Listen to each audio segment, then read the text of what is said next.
Hello, everybody. Welcome to the Political Vigilante. My name is Graham Elwood, and we are here with a $25 Patreon supporter. All of you Patreon backers, thank you so much for supporting the show. It's fantastic. One of the things you get to do at the $25 level is we get to have an interview, and I'm here with the anti-neoliberal bot, who is a fantastic supporter of the show. He also goes by the name of Josh. Josh, thanks for being on the show, and thank you for supporting Political Vigilante. Well, thank you for having me on, Graham. I absolutely love your show. I've been a fan of yours for a long time, and I'm super excited to meet you and get to talk to you. So I just want to say thank you. Well, it's my pleasure, man. And growing this community has been such an amazing thing. We were talking a little bit before we started the recording about doing this, being on the Jimmy Dore show, and you went to the first ever Jimmy Dore show live for you up in Portland, and how you describe that for everybody, because there's a lot of people who watch this show who haven't gotten to go to a Jimmy Dore show live. And what was that like? It was like a dream come true, honestly. Basically the entire day, like from the moment I woke up, that's all I could think about is that I'm going to see the Jimmy Dore show live, and I get to meet Jimmy and Steph and maybe Mike and Ron, so I was super excited. When I got there, my son and I, we got there, I'd say about an hour before the doors opened, maybe not quite that long, but it was raining, it was cold, it was windy, and all these people were standing outside waiting in line, and everybody was just super excited. Like, you could feel the energy, from a couple blocks away. It was just everybody in the area was there to see Jimmy Dore show, and it was super exciting. So I'm not normally the kind of person that will approach people and just talk to them, but I found I really couldn't stop myself from doing it that night, because everybody was there for the same reasons, of the same mind, really pushing for a third party, outcome of some kind, anything that we can think of that doesn't involve the Republicans and the Democrats. So it was neat. It was like a little political convention there for the show, and I've told people I felt like it was like we were all bronies, but like Bernie bronies or Burn bronies or something, like everybody there was super cool and super excited to talk. And I know for myself, and I'm sure it's this way for a lot of people, that when you're passionate about these issues, those are like the things that you're not supposed to talk about with everybody. You don't talk about religion and politics. To me, that's part of the crushing oppression of the plutocracy, is that we've been programmed to not talk about those things because they make us upset or they might offend somebody. And so, like myself, I feel like for the last couple of years especially, I've really been like kind of holding all that in, and nobody really wants to hear what I have to say. I just started using Twitter about 4 months ago, and I already feel like I'm a huge part of a community that is like-minded, and that's what it was like at the Jimmy Dore show. Was just this huge community that was together, and everybody was excited and talking, and the show was just absolutely amazing. Ron and Jimmy and Steph, they all did really well, and Mike was awesome, and you could tell that he was nervous being on stage, because I think that was like the first time he's ever been live like that, in front of a group of people, expecting something. And he's so brilliant and smart, and you could tell he was nervous, but he did a fantastic job. Right. So like, people need to tell him like he was amazing. And I actually saw him walking by on the sidewalk outside when my son and I were waiting for Ron to get done with the meet and greet thing that they do after the show with Jimmy and Steph. And I said hi to Mike, and he stopped and shook my hand and said hi to my son and I and talked to us for a minute or two. And then he, said, all right, hope you guys have a good night, and like walked off, down to his house or somebody's house that he was nearby. But yeah, so it was just moments like that, and then just walking up to people and being like, hey, how's it going? My name's Josh. You here for the Jimmy Dore show? Yeah, I'm here for the Jimmy Dore show. My name's Jim. Oh, hey, awesome, Jim. I'm here for the Jimmy Dore show. It was just electric in the air, and I loved it. And yeah, it was a beautiful thing. Well, that's part. I mean, I want to touch on a little bit one of the things you talked about. How we're sort of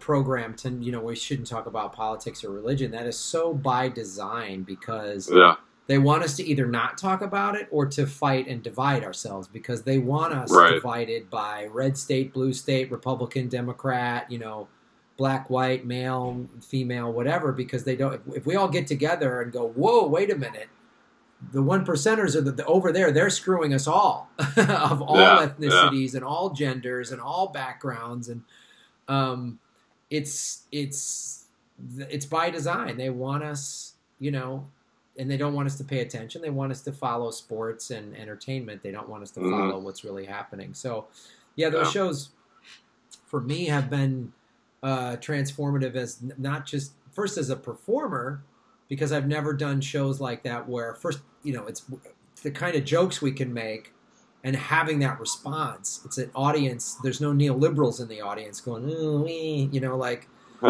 so you can go after the corporate Democrats and the system and the two-party system, and but also it's to be like I do the Flapper shows, obviously, and we just did the Hollywood Improv last night, to do like serious, to go make a serious, impassioned point that doesn't have any jokes in it, and it gets applause because people want to hear it. It's not like, whoa, that wasn't funny, or you're being too serious in a comedy club. It's like on that show and in that format, we're totally allowed to do that. But I want to ask you this question. Okay. Since you talk about a third party, I've been asking a lot of the people this question. What do you think? Like, what does the third party look like to you, and how do we get there, and what does it do? Like, how do we do this? Because I'm trying to like kind of figure that out myself, and I'm asking a lot of people this question. Yeah. I think that I have a pretty good answer to that question. I think that what you have to do is understand what neoconservatism is and what neoliberalism is, and then be able to like group them together as the centrists. And those are the oligarchs at the top of the plutocracy in this country. And they're actually just a small, like if you looked at it on a chart, those people are a small sliver that runs right down the middle. And they are basically a wall between the left and the right. So if you take everybody else that's on the outside of those walls, on the left side and the right side, and you get them to come together in order to fight the people in the middle, the centrists that are basically like destroying our world and our country. That's what we need to have happen. We have to, I was personally inspired when I saw that Ralph Nader and Ron Paul were teaming up to fight government corruption. And I thought that was just amazing. It was a really inspiring moment for me. And I think that's something that I can do, is that I'm considered to be a lefty, but I can find smart people on the righty side and reach a hand out to them and say, hey man, like you see that portion in the center, the little tiny part that's just a minority compared to the rest of us on the left and right. We're way more than them. If we can put aside our differences and focus on a couple of issues like net neutrality, government corruption, publicly financed elections, just getting money out of politics, Medicare for all. I'm a huge advocate of that. That's where we need to start in order to battle the plutocracy. Really, if we don't have publicly financed elections, we're not probably going to have anything that even closely resembles a democracy. Well, yeah, we don't have a democracy right now. I mean, we've got a kleptocracy and an oligarchy, or whatever the hell you want to call it, but it's not a representative democracy at all. So, So you saw, to touch on the Ralph Nader and the Rand Paul thing. Yeah. Is that like what you would want to see, like a third party be like a joining of that? Like we just talked about a little bit last night. It hasn't, obviously this is going to be a shocker. The mainstream media isn't talking about this, but a bunch of big unions are coming together to form a labor party. I think that all those groups, the labor groups, the left groups, the actual conservative groups that are into small government and anti-interventionism and against government corruption, the people that actually believe the drain the swamp message that Trump gave.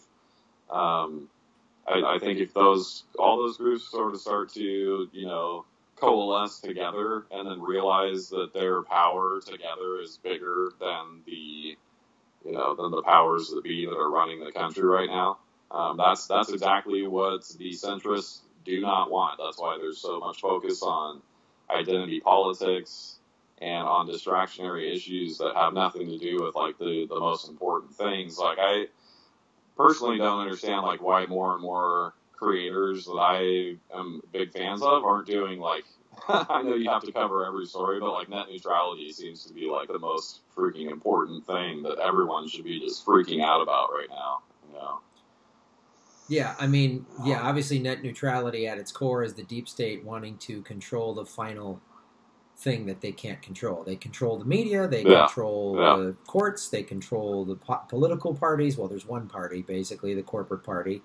They control everything.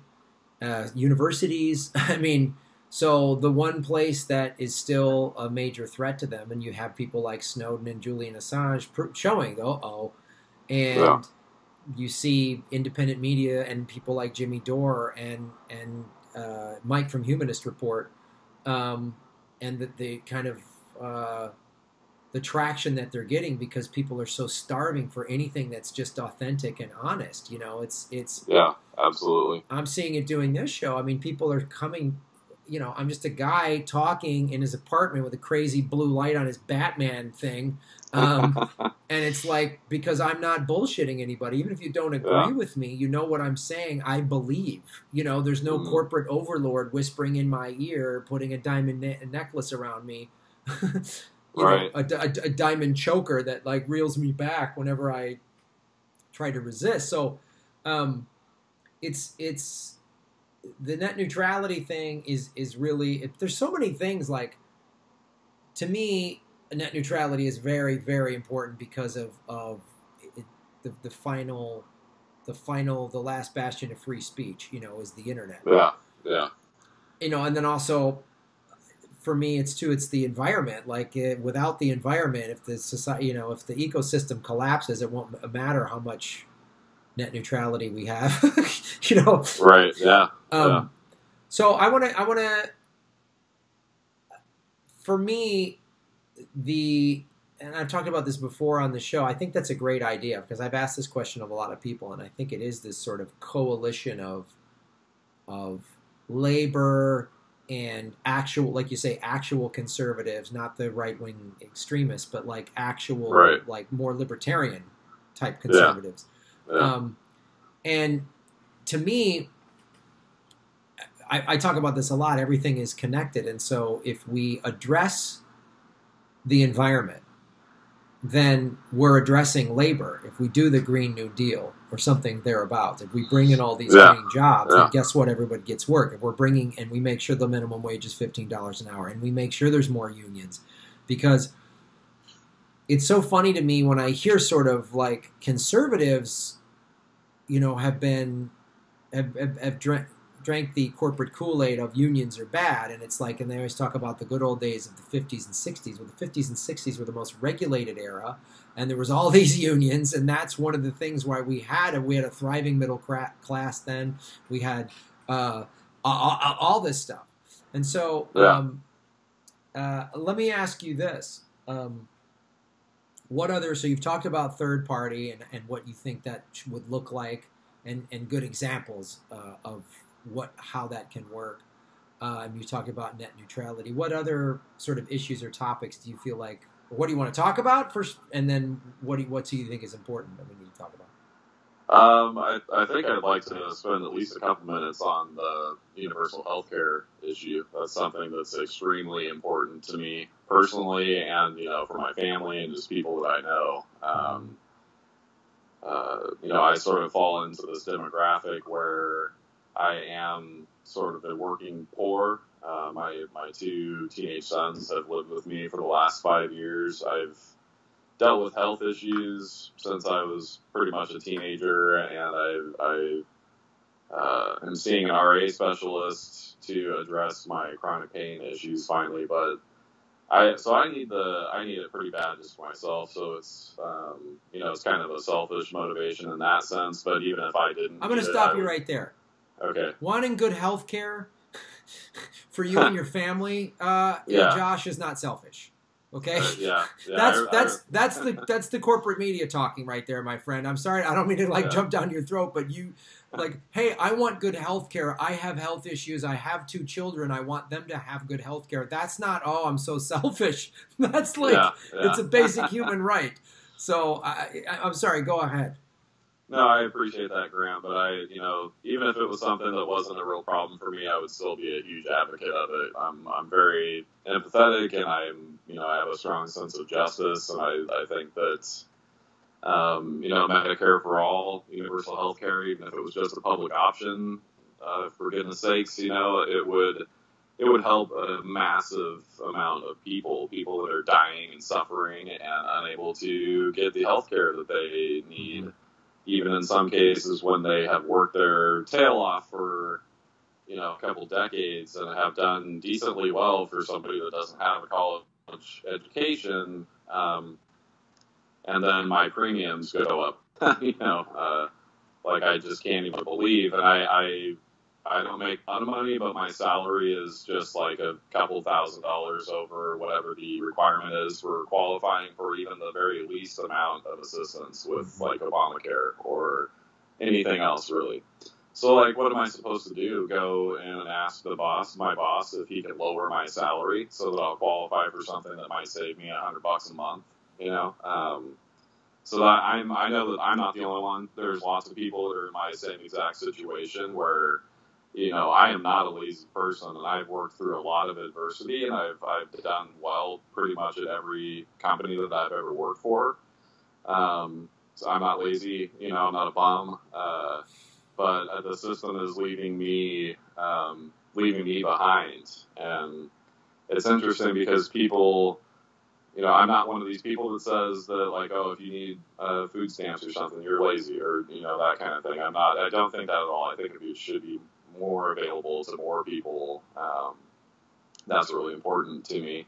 Well, we should be a compassionate society. We should want to help everybody out. I mean, and when I hear anybody that calls himself a Christian, I just go, well, Jesus was a socialist. I mean, he said, what you do for the least of my brethren, you do for me. And it's easier for a camel to get through the eye of the needle than a rich man to get into heaven. So we should all be sitting there waking up going, how do we help the least fortunate of all of us? Yeah, instead of insulting them and thinking that we're better than them. You know? I mean, Graham, I grew up in it's a pretty big denomination of church. It's actually worldwide. It's not huge. Not a lot of people have heard of it, but I grew up in a Christian church that is considered by mainstream Christianity to be an occult. It's a cult. So I didn't realize that really until I was maybe, 22 years old. And I grew up in that church from the time I was 6 years old. I graduated from the high school that they held in the church building.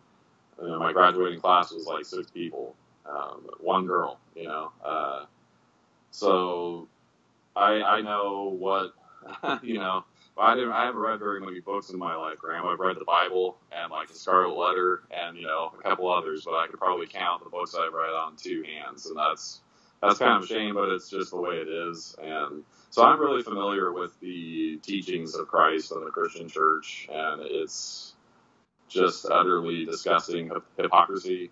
And so I enjoy engaging with those people and calling them out and saying, what you're saying right now is completely the opposite of what Jesus teaches. And you're being a fake ass Christian, basically, is what I will say. So that's also something that's like really important to me. Because I grew up in that and then realized I had sort of been like indoctrinated, and what got me out of the church is that I moved my ex-wife and my firstborn 6-month-old son when I was about 22 or so. We sold our house that we owned in Portland and built a house in Charlotte, North Carolina, out in the outskirts to help start a church, like a church that I grew up in. We lived in Charlotte, North Carolina for 2 years, and we stopped going to that church after about 6 months and quit going to church altogether at that point in our lives because we were able to see the inner workings of the church. And, despite the fact that maybe they do some good works, so to speak, it's basically like a pyramid scheme, and you have to buy literally financially buy into it, and then you're paying your dues all the way up the ladder. So if you want to open one of these churches, you got to pay the money to get the charter. Mm-hmm. Okay, and then once you open, then you owe a percentage of whatever the tithes and offerings then are that you take in up the ladder. They pay it to the district office, and then they pay it up to the regional office, and they pay it up to the national office, and they pay it up to the world headquarters, and it's just this massive worldwide, millions and millions of people that are guilted into giving what they don't have so that these pastors can live exorbitantly.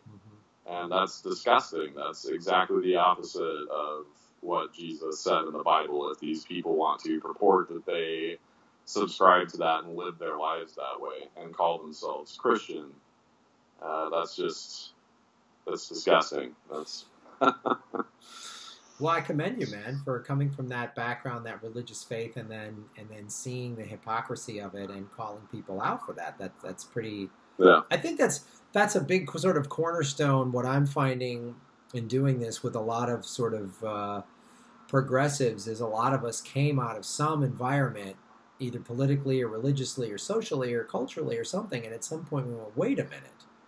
And when we started questioning our own beliefs and our own way that we were raised, then it makes us easier then to start questioning everything, and sort of you start to see the veneers of power. And what they're for. And you start to see the through lines and the similarities, and it's like, oh, they all sort of have this pyramid scheme of sorts, I mean, the religion has it, and government has it, and patriotism, and all that other stuff. So we're just about out of time here, Josh, but as we move forward, what do you want to see? Like,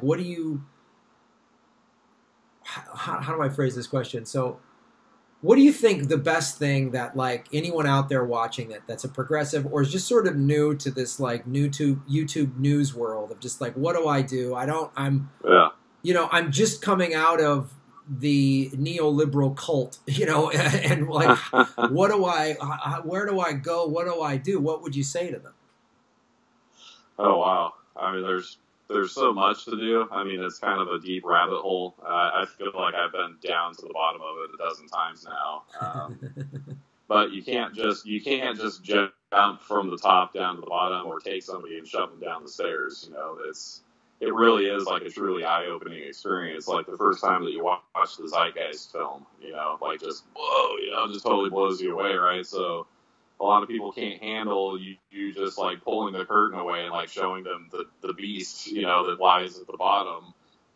So you have to like take their hand and kind of, use your cell phone light to light the way a little bit and sort of take them down level by level, till you get to the bottom, and then they can handle it in those doses.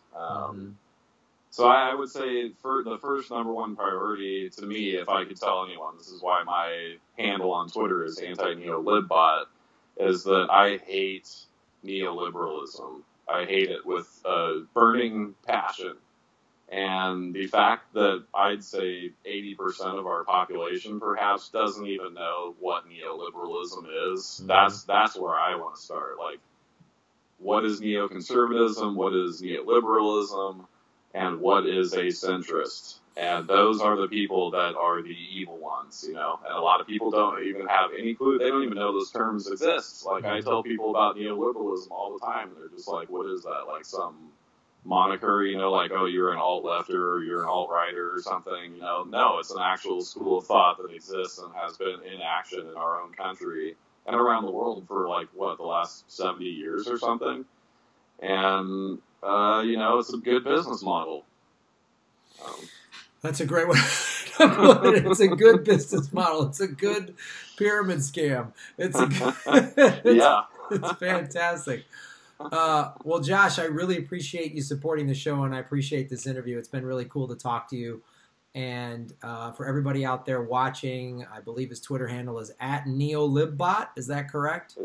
It is anti-neolibbot. Sorry, of course, I'm sorry. Of course, it's anti-neolibbot. Yeah. And you frequent the Super Chat Sundays. I do, yes. Which is cool, and I appreciate you supporting the show. So everybody out there watching, I appreciate I look forward to seeing your comments below, and like and share these videos with everybody because it's a great way to get the word out. And thank you once again, Josh, for supporting the show. Graham, I just have to say thank you very much, not only for today, but for everything that you've been doing. You're an inspiration, and people like me and other people, they need people like you. So please keep up the good work. I will. I appreciate that. Thank you so much. All right. Thank you.